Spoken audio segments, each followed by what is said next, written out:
This is Toby Farkas for Engineering 267 at OIT.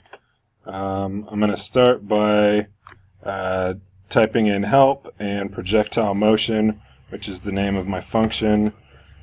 And it'll pop up all the pertinent info, what you need to input, and what it ought to output. So let's try that.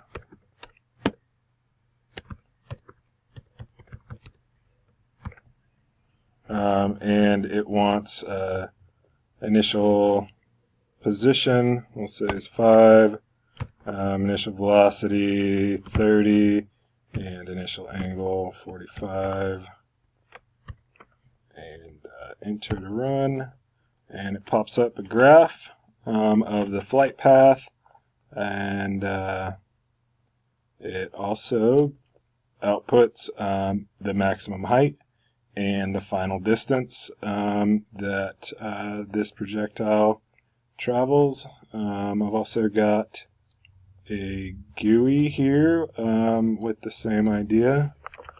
If you enter in the initial position, we'll say initial position is 10, initial velocity is 20, and let's just say initial angle is 45.